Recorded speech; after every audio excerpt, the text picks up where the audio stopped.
प्रश्न नंबर 7।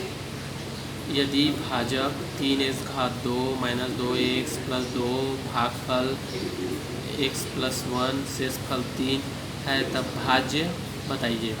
ठीक, यहाँ पे भाजक भागफल और शेषफल दिया हुआ है तो हमको अब भाज्य निकालना है। यहाँ पर कैसे करेंगे हल। हम जानते हैं भाज्य बराबर होता है भाजक गुणित भागफल प्लस शेषफल, अर्थात प्रश्न में अगर भाजक और भागफल दिया है, इन दोनों को आपस में गुना करके जो शेषफल दिया है उसको इनके साथ जोड़ देंगे तो हमारा भाज्य निकल जाएगा। देखिए कैसे करेंगे। देखिए प्रश्न में भाजक बराबर कितना दिया है 3x घात 2 माइनस 2x प्लस 2, तो इसमें भाजक की जगह पे इसको ला के रख देंगे। यहाँ पे कोष्टक लगा दिए। कोष्टक इसलिए लगाया क्योंकि एक गुना का चिन्ह फिर बाहर है और दूसरे के साथ इसको दूसरे पद के साथ इसको गुना करना है अभी, तो कोष्टक लगाने से थोड़ा सा आसान दिखने लगे। भागफल कितना दिया है x प्लस 1 लिख लिया। शेषफल दिया है 3। इस सूत्र में लाकर जो जो मान दिया उसको रख दिए। अब आगे जैसा दिया है, जैसा चिन्ह है, ठीक है, जो ऐसा गणितीय चिन्ह है उसी के अनुसार इसको आगे हल करते चलना है। देखिए इस कोष्टक में जितने भी पद हैं वो सभी दूसरे पदों वाले समीकरण से गुणे में है, तो इस कोष्टक वाले संख्याओं का इस कोष्टक वाले पद से गुना करना है। पहले के एक पद लेकर गुना करते हुए देखेंगे। x पहले इस x का इन तीनों से गुना करके लिखना है। x लीजिए 3x घात 2, ठीक है। इस पूरे कोष्टक वालों को एक बार x से गुना किए, फिर इसका जो चिन्ह है प्लस लगाए, फिर इस एक का गुना इन तीनों से करके लिखे यहाँ। ठीक दिख रहा है। +1 है तो +1 से गुना किए। +1 लगाने की ज़रूरत नहीं है क्योंकि कोई चिन्ह नहीं देता, मतलब वो उसका चिन्ह प्लस होता है। लास्ट में +3 को वैसे लिखें। अब कोष्टक को खोलिए और ये इस x का गुना इन तीनों पदों से बारी बारी से कीजिए। x का गुना 3x घात 2 से करेंगे तो कैसे लिखेंगे 3x घात 2 गुणित x। देखिए यहाँ पे x घात 2 है, यहाँ पे x घात 1 है। ठीक, ध्यान दीजिएगा इसको आगे हल करते समय। अब दूसरे पद से गुना कीजिए x का -2, तो माइनस का चिन्ह लगा दिए, जो उसका चिन्ह है 2x गुणित ये x, ठीक, प्लस तीसरे पद से करना है प्लस चिन्ह है, प्लस लगाए 2 गुणित x, इस x का 2 से गुना किए थे 2x। फिर आगे बढ़े, प्लस का चिन्ह है, प्लस लगाए। अब इस कोष्टक वाले पद का इस x से गुना करना है +1 से। 1 का गुना ना 3x घात 2 से करेंगे तो 3x गुणित घात 2 गुणित 1 लिखेंगे। 3x घात 2 गुणित 1 माइनस 2x को गुना करेंगे इस x से 2x गुणित 1। फिर अब 2 का गुना प्लस 2 गुणित 1, ठीक, लास्ट में बचा 3, इसको ऐसे वैसे लिख दिए। ठीक, अब इस लाइन को सरल करना है 3x घात 2 गुणित x, ठीक है। यहाँ पे संख्या और कोई नहीं है तो 3 का 3 ही होगा और x घात 2 गुणित x,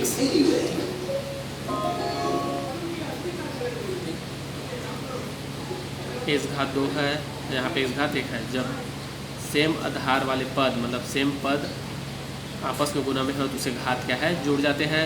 यहाँ पे 2 है, यहाँ पे 1 है, तो गुना हो रहा है तो इसे घात जुड़ जाएंगे, तो क्या हो जाएगा 2 और 1 3, ये हो जाएगा 3x घात 3।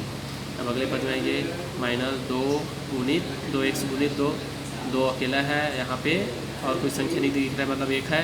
2 गुणित 1 मतलब 2, x का गुना 1 से, दोनों को घात 1 है, दोनों आपस में गुना होंगे तो उसे घात जुड़कर क्या हो जाएंगे x घात 2, 1 और 1 2 हुआ, प्लस 2 गुणित x और कुछ नहीं है तो वैसे लिख देना है 2x।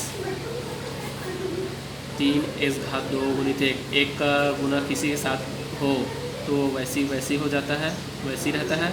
3x घात 2 माइनस का चिन्ह है माइनस 2 गुणित x, 2x गुणित 1 तो 2x, 2 गुणित 1 2 प्लस 3, ठीक। इसके आगे ये ऊपर वाले लाइन को हल किए तो ये आया 3x घात 3। देखिए कहीं पे और x घात 3 वाले पद है क्या, कहीं पे नहीं दिख रहा है। यहाँ पे x घात 2 है, x घात 2 है, फिर 2x घात 1 है, बाकी 3x घात वाले पद कुछ एक भी नहीं है, तो 3x घात 3 वाले पद को वैसे ही लिखेंगे। ठीक, ऐसा क्यों करते हैं, क्योंकि बड़े घात वाले को पहले, फिर उससे छोटा, फिर उससे छोटा, फिर उससे छोटा, ऐसे लिखते हुए चलते हैं। ये सही क्रम है। 3 एस घात 3 वाले पद एक ही बार है। ठीक, देखिए -2 एस घात 2 यहाँ पे एक पद है और यहाँ पे भी एक पद दिख रहा है 3 एस घात 2। ठीक है, ये -2 है, ये +3 है, तो इस 3 एस घात 2 3 बार है, ये -2 वाले 2 बार, तो ये माइनस है और ये प्लस में, तो दोनों आपस में घट जाएंगे। 3 में से 2 घटाएंगे तो कितना बचेगा 1। ठीक है, तो कितने बार एस घात 2 बचा, 1 बार एस घात 2। ठीक, तो लिख दिए यहाँ पे कुछ नहीं, मतलब 1 है एस घात 2। इस 3 एस घात 2 में से 2 एस घात 2 घटाए तो एस घात 2 बचा। ठीक, यहाँ पे देखिए 2x प्लस में है ये वाला, और यहाँ पे भी 2x है, मगर ये माइनस में है, दोनों विपरीत चिन्ह है, तो ये और ये आपस में कट जाएगा। ठीक, इसकी जगह कुछ नहीं बचेगा। लास्ट में है 2 और 3 को जोड़ेंगे तो कितना होगा 5। ठीक, इस पूरे समीकरण को हल करने पे क्या पद बचा, 3 एस घात 2 प्लस एस घात 2 प्लस 5, ये हुआ भाज्य। प्रश्न नंबर 7 का हल। ठीक, प्रश्न नंबर 8 को इसी तरह से हल करना है। अगर कोई समस्या आए तो मेरे को कमेंट कीजिए कमेंट बॉक्स में। ठीक, या उसका उत्तर मेरे को हल करके भेजिएगा। प्रश्न नंबर 9, देखिए प्रश्न नंबर 9 में क्या बोला है, उसको हल करके देखते हैं।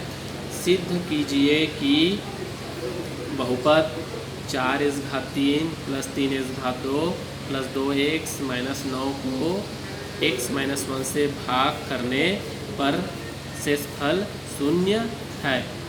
ठीक है, सिद्ध करके बताना है कि इस वाले पद को x माइनस 1 से भाग देने पर 0 आना चाहिए। चलिए देखते हैं कैसे करेंगे। भाग करने के लिए हम इस प्रकार लिख लेते हैं, भाजक x माइनस 1 दिया हुआ है, यहाँ पे जो पद दिया है जिसको भाग करना है, अगर सही क्रम में है तो उसको सही क्रम के अनुसार लिख लेते हैं। बड़ा पद वाला पहले, ठीक, बड़ा घात वाला पहले, उससे छोटा घात वाला। देखिए यहाँ पे 3 2 1, इससे घात में ध्यान दीजिए। ठीक, सही क्रम में है। चलिए अब इसको हल करते हैं। देख क्या कौन सा तरीका बताया हो, आपको सिर्फ ये भाजक कितना भी बड़ा हो, आपके सिर्फ उसके पहले पद को देखना है और इस भाज्य के पहले पद को देखना है सिर्फ। ठीक, हमेशा आगे बढ़ते हो। देखिए यहाँ पे 4 एस घात 3 है, यहाँ पे x, या आप डायरेक्ट यहीं से दिमाग लगा सकते हैं। इस एस घात को एस घात 3 बनाना है, मतलब क्या करेंगे, यहाँ पे 1 है, उसको 3 बनाना है, क्या है, हमको 2 की ज़रूरत होगा, तो एस घात 2 से इसको गुना कर देना है। ठीक है, और इसके सामने को 4 बनाना है, तो यहाँ पे 4 नहीं दिख रहा है, तो हमको क्या करेंगे, 4 का भी गुना कर देंगे, मतलब 4 एस घात 2। ये अगर आपको सीधा दिमाग लगाते नहीं बन रहा है तो हम कैसे पता करेंगे। देखिए जो भाज्य है उसके पहले पद को लिख लिया, यहाँ पे 4 एस घात 3 बटे भाजक का जो पहला पद है उसको लिख लिया यहाँ पे। ठीक, ये भाग के रूप में हो गया। ठीक है, हम जानते हैं कि अगर सेम पद x वाले पद अगर भाग में हो या बटे में हो, ठीक, तो उससे घात क्या है, घट जाते हैं। 3 में से यहाँ पे इसका घात कितना है, यहाँ पे घात 3 है, यहाँ पे घात 1 है, कुछ नहीं मतलब 1 है, तो 3 में से 1 घटाएंगे तो कितना बचेगा, एस घात 3 में से 1 घटाएंगे तो 2 बचा।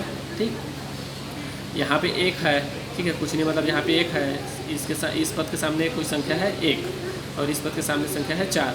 1 से 4 को भाग देंगे तो कितने बार में जाता है, 4 ही बार में भाग जाता है। ठीक, वह संख्या हमको पता चल गया जो इस वाले पद से ये वाला पद कितने बार में भाग जाएगा, मतलब 4 एस घात में पहले बार ये 4 एस घात 2 बार में भाग जाएगा। ठीक, तो क्या करेंगे, इसके नीचे जो पद लिखना है वो हम कैसे पता करेंगे, इसी को लिख दीजिए, x माइनस 1 गुणित 4 एस घात, भाजक को यहाँ पे लिखिए, जितने बार में भाग जा रहा है उससे गुना कर दिए, 4x गुणित 4 एस घात 2 माइनस 1 गुणित 4 एस घात 2।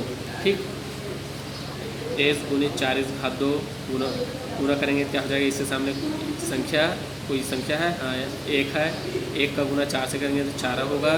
ठीक, और एस गुणित एक्स गुना में है, मतलब उससे घात जुड़ जाएंगे। यहाँ पे घात कितना है 1, यहाँ पे घात है 2, तो 1 और 2 3, माइनस जो चिन्ह है उसको वैसे लगाए, 1 गुणित 4 4, और यहाँ पे और कुछ नहीं है, मतलब 1 का घात 2 वैसी का वैसी। ठीक, इसको ले जाकर भाज्य के नीचे पे घात के जितने घात वाले उसी के सीधे सीधे में लिख देना है। ठीक, 4 एस घात 3 माइनस 4 एस घात 2 यही लिखना है। ठीक। तो एक्स घात 3 वाले पद को एक्स घात 3 वाले पद के नीचे, ठीक, 4 एक्स घात 3 माइनस 4 एक्स घात 2 हो गया। देखिए नीचे वाले पद को क्या है, ऊपर वाले पदों से घटाना रहता है, तो घटाएंगे तो क्या है, सबका चिन्ह में माइनस से गुना होगा, तो इसका जो चिन्ह पहले रहेगा वो बदल जाएगा पूरा। इसका चिन्ह अभी क्या था प्लस, तो घटाने क्या करेंगे तो माइनस हो जाएगा। ये माइनस है तो माइनस यहाँ पे और लाना रहेगा, तो माइनस माइनस क्या हो जाएगा, प्लस हो जाएगा। पूरे का चिन्ह बदल जाता है, याद रखिएगा ना। 4 एक्स घात 3 में 4 एक्स घात 3 कट जाएगा, तो कट गया, इस प्रकार कट जाएगा। 3 एक्स घात 2 और यहाँ पे 4 एक्स घात 2, दोनों का चिन्ह है, देखिए यहाँ पे प्लस है और ये प्लस है, दोनों प्लस प्लस में है, मतलब धनात्मक है, तो दोनों जुड़ जाएंगे। 4 और 3 कितना हो जाएगा, 7 एक्स, 4 3 7 एक्स घात 2, ठीक।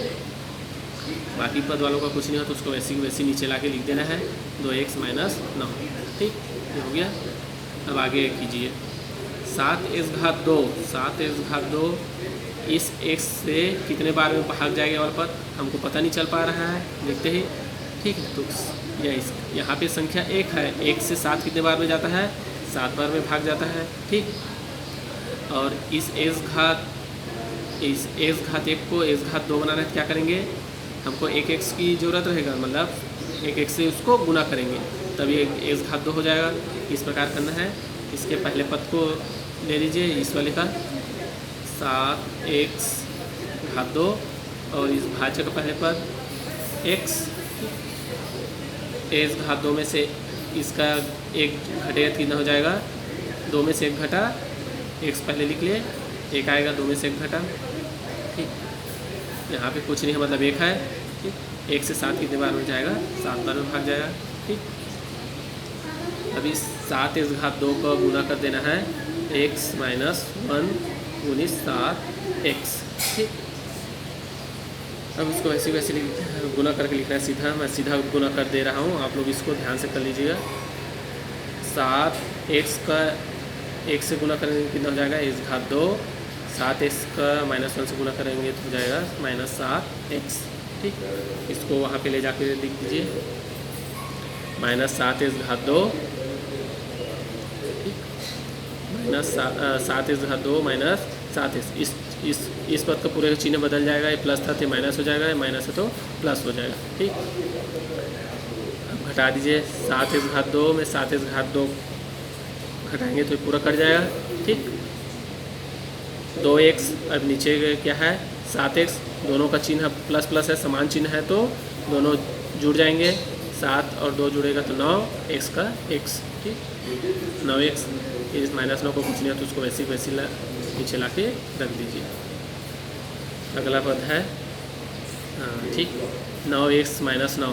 अब क्या करना है, यहाँ पे घात वाला कोई समस्या है नहीं, तो इस 9x को 9 कैसे बनाया जा सकता है, सीधे 9 से गुना कर दीजिए। 9 से गुना करेंगे तो 9 का 1 से गुना हो जाएगा, तो 9 जो चिन्ह है उसको लगाए माइनस चिन्ह, ठीक है। x का गुना 9 से करेंगे तो 9x, ठीक। जिससे गुना किए हैं उसको यहाँ पे लिखना है, ठीक है। ये भाजक, ये भागफल होगा।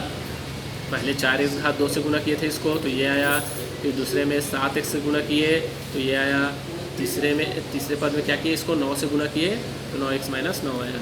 इसको यहाँ पे लिखे, जिस चिन्ह के साथ आप गुना किए हो वही लिखना है, ठीक। अब लास्ट में देखिए, इसको हल करेंगे तो ये दोनों आप पूरा कट जा रहा है, 9x माइनस 9 0, 9 में 9 घटाए तो ये हो गया 0। इस वाले पद को पूरा चिन्ह बदलना था ना, ये प्लस था तो ये माइनस हो गया, माइनस तो प्लस हो गया, ठीक। 0 0 बचा। प्रश्न में बोला है भाग करने पर शेषफल शून्य आना चाहिए, ठीक है। तो लिख देंगे यहाँ पे, सिद्ध हुआ शेषफल बराबर 0 0, ठीक, ऐसे करना है। प्रश्न नंबर 9 और 10 सामान्य है। प्रश्न नंबर 10 को सेम प्रश्न नंबर 9 जैसे हल करके देखिएगा, ठीक। कोई समस्या आए तो मेरे से पूछ सकते हैं। प्रश्न नंबर 11 देखते हैं, इसको कैसे करेंगे। यदि किसी आयत का क्षेत्रफल दिया है 45 एक्स घात 2 प्लस 30 एक्स वर्ग मीटर तथा उसकी चौड़ाई 15 एक्स मीटर तथा लंबाई क्या होगी, लंबाई पूछा हुआ है, ठीक। लंबाई ज्ञात करना है, बाकी आयत का क्षेत्रफल और उसका चौड़ाई दिया है। इसको कैसे हल करेंगे देखते हैं। दिया है आयत का क्षेत्रफल, ठीक, इतना दिया हुआ है, चौड़ाई बराबर इतना दिया है, लंबाई बराबर हमको याद करना है, क्वेश्चन मार्क का मतलब याद करना है। हम जानते हैं कि आयत का क्षेत्रफल बराबर होता है लंबाई गुणित चौड़ाई, ठीक। तो लंबाई हमको ज्ञात करना है तो वहीं पे रख लीजिए लंबाई को, चौड़ाई को उधर लीजिए, तो चौड़ाई क्या हो जाएगा, क्षेत्रफल के बटे में आ जाएगा क्षेत्रफल बटे चौड़ाई, ठीक है। दोनों एक दूसरे के बराबर है तो इसको ऐसे भी लिख सकते हैं, ठीक। लंबाई बराबर क्षेत्रफल बटे चौड़ाई। देखिए क्षेत्रफल का जो मान दिया उसको ऐसे लिख लिए, चौड़ाई का मान ऐसे, ठीक। अब इसको जैसे हल करते हैं वैसे हल कर